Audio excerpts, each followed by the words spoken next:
Hi friends, welcome to my YouTube channel Dharma's world. Friends, బయట డిఎస్సికి సంబంధించి కావచ్చు, ఏ రిక్రూట్మెంట్ ప్రస్తుతం ఏ రిక్రూట్మెంట్ అయినా కానీ తీసుకోండి, గ్రూప్ 2 కూడా కావచ్చు, ఏదైనా కావచ్చు.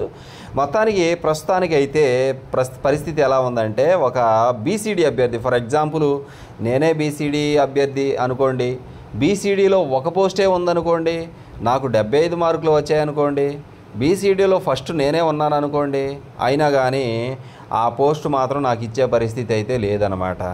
ఎందుకు కారణం ఏమిటి అంటే, బీసీడీలో ఒక పోస్టే ఉండి నేనే మొదటి వ్యక్తినైనా 75 మార్కులు నాకు వచ్చినప్పటికీ కూడా ఆ పోస్ట్ నాకు ఎవరు. ఎందుకంటే స్పోర్ట్స్ కేటగిరీలో సెలెక్ట్ అయిన వ్యక్తి యొక్క క్యాస్ట్ బీసీడీ అయితే నాకు ఇవ్వకుండా ఆ స్పోర్ట్స్ పర్సన్కి ఈ యొక్క బీసీడీ ఈ స్పోర్ట్స్ పర్సన్కే ఆ పోస్ట్ ఇవ్వడం అనేది జరుగుతూ ఉంటారు.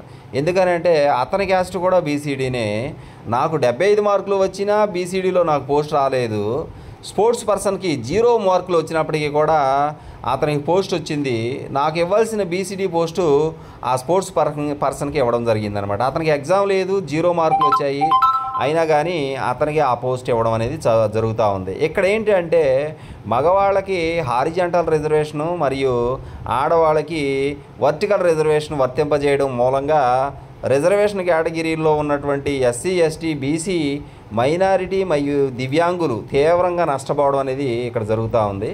ఇంతకుముందు ఈ వర్గాల వాళ్ళకి సంబంధించిన రిజర్వేషన్లు కూడా అమలు కూడా ముఖ్యంగా ఎస్సీ, ఎస్టీ, బీసీ, మైనారిటీ మరియు దివ్యాంగులు అంటే పిహెచ్ కేటగిరీ వాళ్ళు తీవ్రంగా దీనివల్ల నష్టపోతా ఉన్నారు.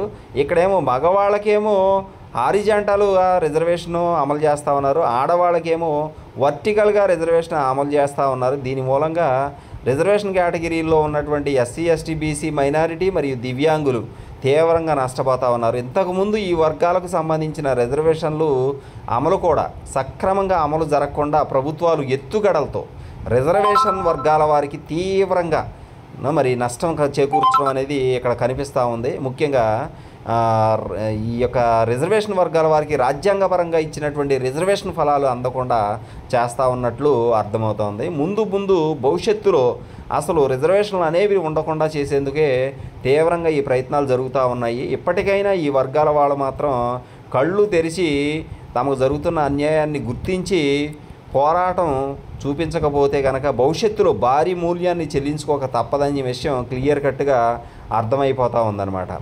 ఇక్కడ మీరు గమనించండి, ఈ వర్గాల వారు భవిష్యత్తులో ఉన్నత స్థాయికి ఎదిగే అవకాశాలు కూడా పూర్తిగా తగ్గిపోతాయి. ఎందుకంటే రిజర్వేషన్ రాజ్యాంగం ఇచ్చింది, దాన్ని అమలు చేసే నాయకులు దాన్ని అమలు చేయకపోతే గనక ప్రభుత్వాలు ఆ వర్గాల వాళ్ళు అంతకంతకు దిగజారిపోయి అంతకంతకు గతంలో పాతకాలంలో ఏ విధంగా అయితే మరి సమాజంలో అణగారిన వర్గాలుగా ఉండిపోయారో అట్లాగే వాళ్ళు అంతకంతకు అణగారిపోయే పరిస్థితి, సమాజంలో ఉన్నత స్థాయికి వెళ్ళే పరిస్థితి పూర్తిగా దిగజారిపోద్ది అనమాట.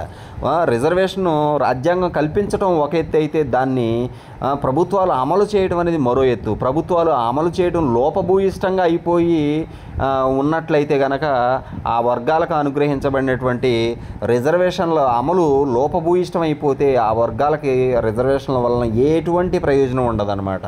ప్రభుత్వాలు దాన్ని సక్రమంగా అమలు చేయటం, రాజ్యాంగపరంగా వచ్చినటువంటివి హక్కులు మరి రిజర్వేషన్లు వాటిని అమలు చేయటంలో విఫలమైన, అమలు చేయటంలో ఏదైనా కుటిలత జరిగినా లేకపోతే అమలు చేయటమే లోపంగా ఉంటే మరి ఆ వర్గాల వాళ్ళకి ఏమాత్రం ఉపయోగం ఉండదన్నమాట. కాబట్టి భవిష్యత్తులో ఉన్నత స్థాయికి ఎదిగే అవకాశాలు ఆ వర్గాలకి పూర్తిగా తగ్గిపోతాయి. తద్వారా మళ్ళీ ఈ వర్గాల వాళ్ళు పాతకాలంలో ఏ విధంగా వెనకబడిపోయి ఉన్నారో అలాగే వెనకబడిపోవడానికి అవకాశాలు ఎక్కువగా ఉన్నాయి. కాబట్టి ఈ వర్గాల వారు న్యాయపరంగాను, చట్టపరంగాను, రాజ్యాంగపరంగాను వారికి ఉన్నటువంటి హక్కుల్ని న్యాయస్థానాల్లో కానీ లేదా చట్ట సవరణ ద్వారా కానీ నిలబెట్టుకోకపోతే ముందు ఈ వర్గాల వారు తీవ్రంగా నష్టపోయే ప్రమాదం ఉందని గమనించాల్సిన అవసరం ఎంతైనా ఉందన్నమాట. కాబట్టి ఫ్రెండ్స్, తప్పనిసరిగా రిజర్వేషన్ అనేవి రాజ్యాంగం కల్పిస్తూ ఉంది, వాటిని అమలు చేయాల్సిన బాధ్యత ప్రభుత్వాల మీద ఉంది.